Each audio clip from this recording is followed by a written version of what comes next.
before steroids, before supplement empires, before Hollywood understood what a truly perfect male body could look like on camera. One man walked onto a movie set and stopped production cold. Steve Reeves didn't just look strong. He looked impossible. Like someone had carved a Greek statue out of living flesh and told it to breathe. Studio executives stood there with their mouths open. Directors forgot their blocking. Actresses literally gasped. Because nothing in 1950s Hollywood looked like Steve Reeves. Not the leading men with their soft frames and dignified postures. Not the character actors playing tough guys.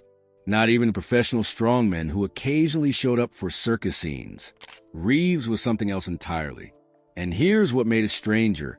His training method was considered weird, pointless, a waste of time by most serious bodybuilders of his era. While other muscle men were throwing weights around, grunting through explosive reps, chasing bigger and bigger numbers on the bar, Reeves was doing something that looked almost gentle by comparison. Slow, controlled, deliberate, like he was performing some kind of meditation with iron. Other bodybuilders mocked it. They said he'd never build real size that way.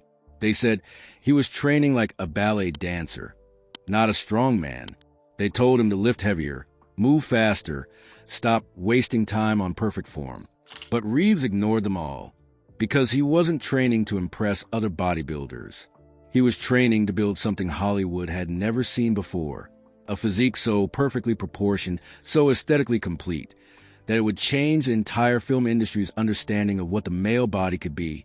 His secret wasn't genetics, though his structure helped.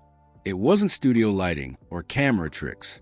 It was a training method built on one simple idea that flew in the face of everything the lifting world believed in 1950.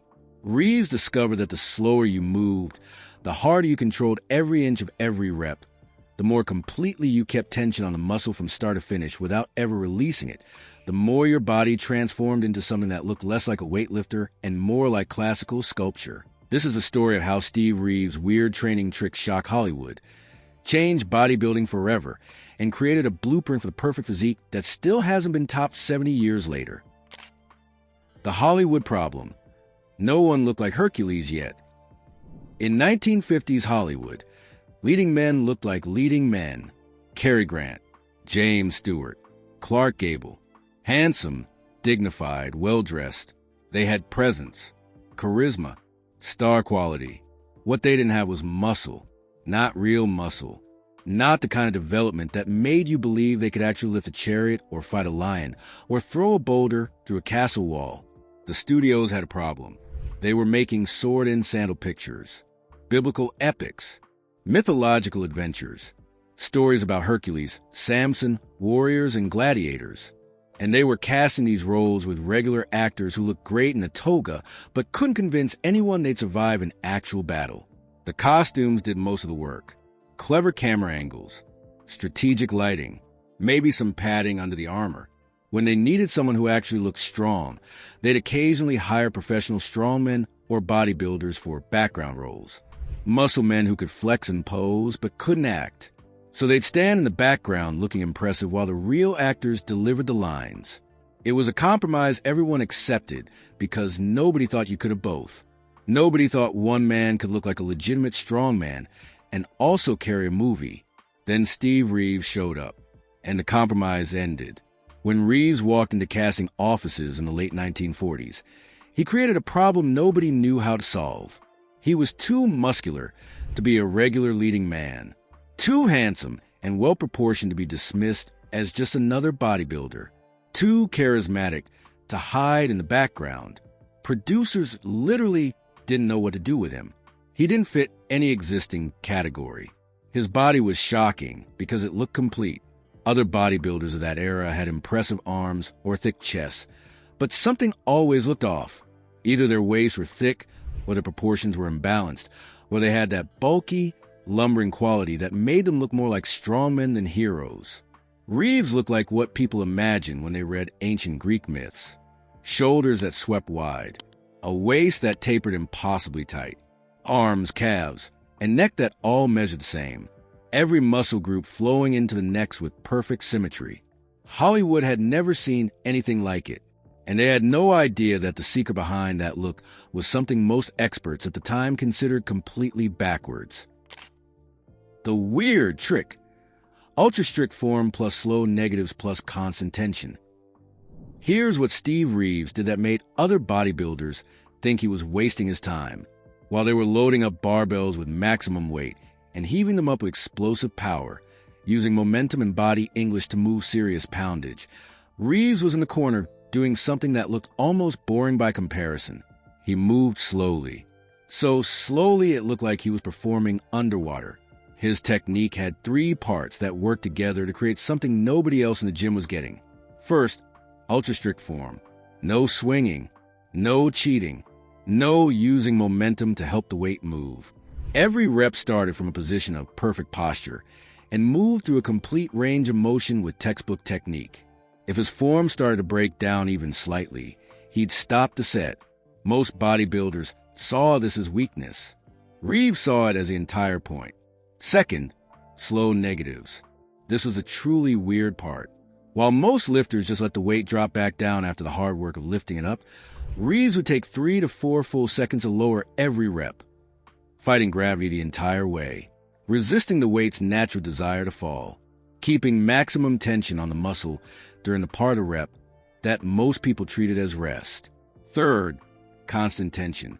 He never locked out at the top, never rested at the bottom, never let his muscles relax for even a split second during a set. From the moment he started his first rep until the moment he finished his last, the target muscle stayed under continuous stress. No relief, no breaks, just relentless, controlled tension.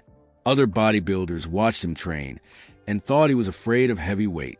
They'd see him using loads they consider moderate, moving them with this precise, almost delicate control, and they'd assume he just wasn't strong enough to go heavier. They'd tell him to add more plates, lift explosively, stop babying the weights. But here's what they didn't understand. What Reeves was doing was brutally hard. Those moderate weights, move with perfect form and deliberate tempo and zero momentum, created a different kind of difficulty.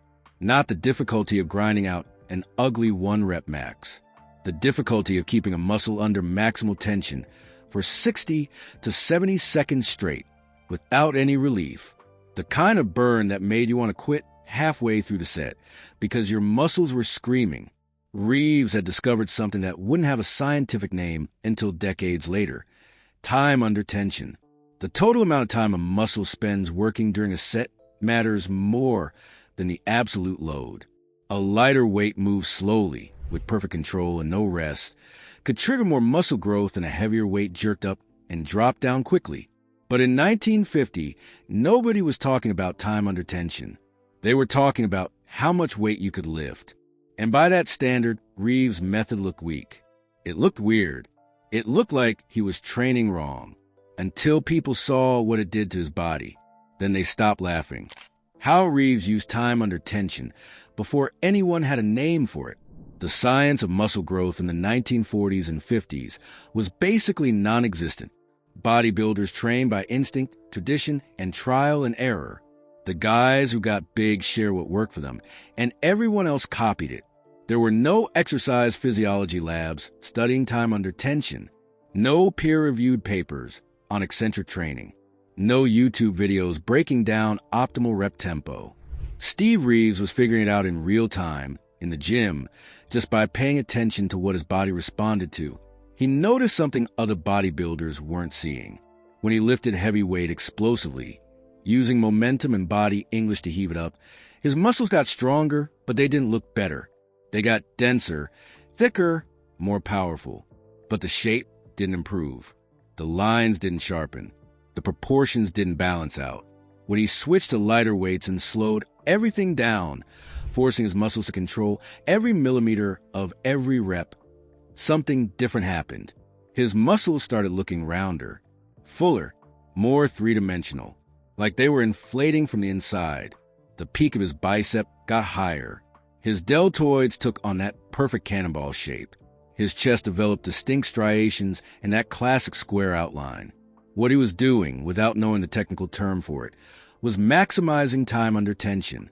Every rep took somewhere between 8 to 12 seconds total. 2 to 3 seconds lifting the weight up, 3 to 4 seconds lowering it down, all with constant tension, never locking out or resting. A set of 12 reps could take nearly 2 minutes of continuous work. Compare that to the typical bodybuilder of his era, who might throw the weight up in 1 second, let it drop in half a second, rest at the bottom, then explode into the next rep. Their 12 reps might be over in 20 seconds. Reeves was getting 6 times more time under tension with the same rep count. His muscles were under stress for longer periods. That created more microscopic damage to the muscle fibers, more metabolic stress, more mechanical tension across the entire range of motion. All the things that, decades later, scientists will identify as the primary drivers of hypertrophy. But Reeves didn't know any of that. He just knew it worked. He knew that when he trained this way, consistently and patiently, his physique transformed into something that looked different from every other bodybuilder in the world. Something that would make Hollywood stop and stare. The weird trick wasn't just about moving slowly. It was about understanding something nobody else had figured out yet. That the quality of the tension mattered more than the quantity of the weight. Light weight, heavy pain. Why his sets felt impossible. Let's be clear about something. When we say Steve Reeves used moderate or light weights, that's relative to what he could actually lift. The man was a champion bodybuilder. He was strong. He just wasn't training to demonstrate that strength. He was training to sculpt it. His typical working weight on most exercises was somewhere around 60 to 70% of what he could handle for a single explosive rep with loose form. To other bodybuilders, that looked ridiculously light. They'd watch him bench press or curl with loads they considered warm-ups, and they couldn't understand how that was supposed to build anything. Then they'd try his method, and they'd quit halfway through the first set. Because here's what happened when you combine moderate weight with Reeves' technique. You'd start the rep. The weight would feel easy for the first 3 inches of movement. Then you'd slow down to his tempo. 2 full seconds to lift. Strict form, no momentum. By the time you reach the top of the movement, your muscles would already be fatigued from the control positive. But you weren't done. Now came the really hard part. 3 to 4 seconds to lower the weight back down. Fighting it the entire way. Keeping tension constant. Not letting it drop even slightly. By rep 8 or 9, your muscles would be burning. By rep 12, they'd be screaming. And you still weren't allowed to lock out or rest. 15 reps done this way felt harder than 20 reps done with traditional form. The pump was different too. Not just blood filling the muscle temporarily. Something deeper. A fullness that came from forcing the muscle to work continuously for 90 seconds with no break. Reeves loved the style because it gave him 3 things at once. First, definition. The constant tension with higher reps carved detail into the muscle belly, bringing out striations and separation that heavy, low-rep training didn't produce. Second, symmetry. Because the weight wasn't so heavy that he'd compensate with stronger body parts, every muscle had to contribute equally. His front delts couldn't take over for his rear delts. His biceps couldn't overpower his brachialis.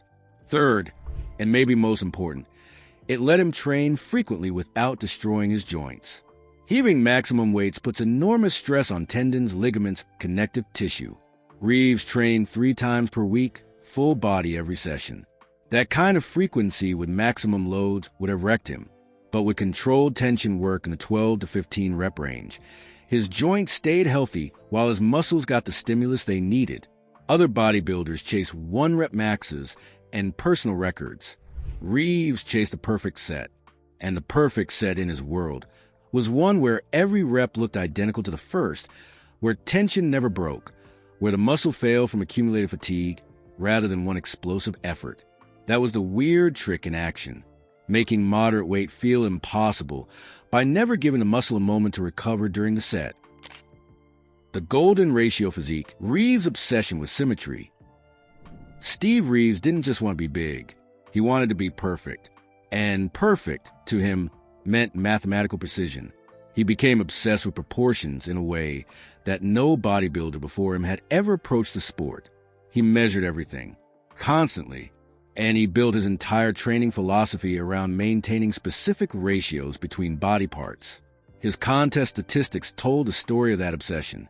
At 6 feet 1 inch tall and approximately 215 pounds in competition shape, his measurements read like someone had designed him with a ruler and compass. Chest, 52 inches. Waist, 29 inches. A ratio of almost 1.8 to 1. His shoulders were even wider, creating that classic V-taper that made his waist look impossibly small by comparison.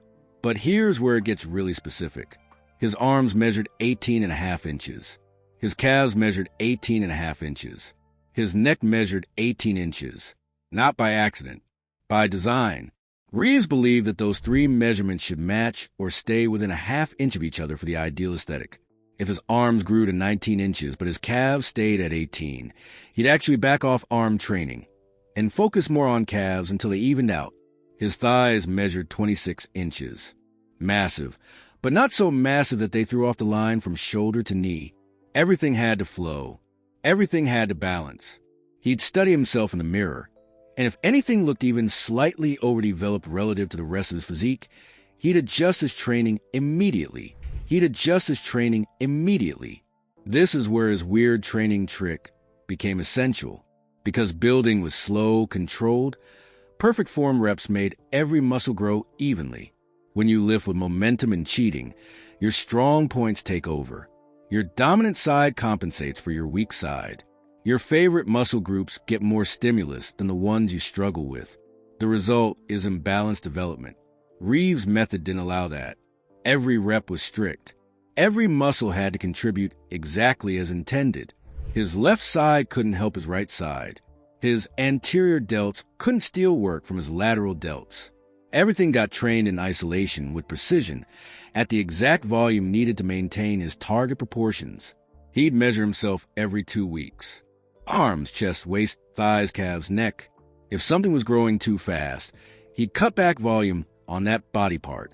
If something was lagging, he'd add an extra set or two. His goal wasn't to get as big as possible. It was to build a physique that looked like it had been designed by a Renaissance sculptor. Hollywood had never seen this approach before. Previous muscular actors just lifted heavy and hoped for the best. Reeves showed up looking like a mathematical proof of human potential. Every angle perfect, every proportion ideal, every muscle flowing into the next with visual harmony. That's why casting directors freaked out when they saw him. He didn't just look strong. He looked intentional, designed, like someone had finally figured out the formula for the perfect male body, and Reeves was the result. Reeves' actual routine, what he did in the gym. So what did Steve Reeves actually do in the gym? The exact routine that built the body that shocked Hollywood? It was almost boring in its simplicity. And that was part why people thought it was weird. He trained 3 days per week. Monday, Wednesday, Friday. Full body every session. While other bodybuilders were moving towards split routines, hitting each muscle group only once per week with marathon sessions, Reeves was doing the opposite. He'd hit everything, every workout, and then take a full day off to recover. Each workout consisted of 8 to 12 exercises. 1 exercise per major muscle group. No redundancy. No doing 4 different chest movements or 3 types of curls. He'd pick the best movement for each muscle and execute it perfectly for 3 to 4 sets of 12 to 15 reps. A typical session looks something like this. Squats for legs. Deep, controlled, full range of motion. None of this half-rep nonsense. He'd descend slowly over 3 seconds, pause briefly at the bottom, then drive up with power over 2 seconds. Immediate transition to barbell rows for back. Same tempo, same precision. Bench press or incline press for chest. Standing military press for shoulders. Barbell curls for biceps. Lying triceps extensions for triceps. Standing calf raises. Finish with abdominal work. Usually sit-ups or crunches done with the same slow, controlled tempo as everything else. The entire workout took him roughly 75 to 90 minutes. Not the 3-hour marathon sessions some bodybuilders were doing. He'd hit every major muscle group, give each one maximum quality stimulation, then leave the gym and let his body recover. Here's what made this weird to other bodybuilders. First, the frequency. They thought hitting each muscle 3 times per week was overtraining. They believed you needed 5 or 6 days between sessions for the same muscle group. Reeves proved that with controlled tempo work and moderate loads, you could train more often without breaking down. Second, the exercise selection. Just one movement per muscle group seemed insufficient. How could you fully develop a body part with only 3 or 4 sets? But Reeves understood that quality beat quantity. One exercise done with perfect form and maximum tension was worth more than 4 exercises done sloppily. Third, he never trained to absolute failure. He'd stop a set when he felt his form starting to deteriorate, usually leaving 1 or 2 reps in the tank. Most bodybuilders were grinding out force reps, having training partners help them squeeze out extra reps past failure. Reeves thought that was pointless and dangerous. The muscle got the growth stimulus before failure. Going past that point just increased injury risk and recovery time without adding benefit. His workout philosophy was actually ahead of its time. Train frequently with submaximal loads and perfect technique. Let volume accumulate across the week rather than crushing yourself in one massive session. Stop before you break down. Focus on the quality of muscle contraction rather than the number on the weight plates. This was his weird trick in practice. A simple, elegant routine that looked too easy to work. Until you tried it and realized that slow, controlled, continuous tension made everything brutally difficult. And until you saw what it built. The Reeves diet, clean, high-carb, ahead of its time. If Steve Reeves' training was weird by 1950 standards, his diet was absolutely bizarre. While other muscle men were gorging on steak and eggs, whole milk by the gallon, and anything else that would pack on size, Reeves was eating like some kind of health fanatic. His dietary philosophy was radical for its time. No junk food, no refined sugar, no stimulants of any kind. That meant no coffee, no caffeine pills, nothing artificial. His macronutrient breakdown was roughly 60% carbohydrates, 20% protein, 20% fat. In an era when bodybuilders thought protein was the only thing that mattered, Reeves was eating mostly carbs. His breakfast was legendary. Raw rolled oats, wheat germ, bee pollen, raw honey, nuts, fresh fruit, milk. He'd chop up fresh apples and grate carrots right into the bowl. Pour fresh squeezed orange juice over the top. This enormous, nutrient-dense breakfast that looked more like bird food than bodybuilder fuel. They were eating 6 eggs and a pound of bacon. He was eating oats and fruit. And somehow, he was the one getting leaner and more muscular. Lunch was lighter. Cottage cheese with raisins and nuts. Whole grain bread. 2 pieces of fresh fruit. Dinner was his main meal, always after training. Large salad with olive oil. Lean protein, often swordfish. Brown rice or whole wheat pasta. Steamed vegetables. Everything prepared simply. Other muscle men thought this diet was insane. They told him he'd never gain size eating like a rabbit. They insisted he needed more protein, more meat, more of everything. Real men ate steak constantly, in huge quantities. But Reeves stayed with his philosophy, and his body proved him right. He stayed camera-ready year-round. No bloated off-season look. No desperate crash diets before competitions. While other bodybuilders dealt with constant stomach issues from eating pounds of meat daily, Reeves felt great. His diet was weird because it was healthy, because it prioritized whole foods over just shoveling in maximum calories. Decades later, nutritionists would say Reeves was basically right about everything. But in 1950, he just looked like the guy eating bird seed while everyone else ate like lumberjacks, and somehow ending up with the best physique in the room. How Hollywood reacted. Casting directors freak out. When Steve Reeves first started getting noticed by Hollywood, the industry didn't know what to do with him. He was too muscular to be a traditional leading man, too handsome and proportionate to be just a bodybuilder. Casting directors literally struggled to categorize him. Some producers were intimidated. They worried he looked too perfect on camera. There were actual conversations where executives said things like, "He's too impressive. It's distracting." People would just stare at his physique instead of following the story. Then someone in Italy took a chance. They cast him as Hercules in 1958. What happened was box office history. The film was a massive international hit. Audiences saw Steve Reeves on screen and couldn't believe a human being could look like that.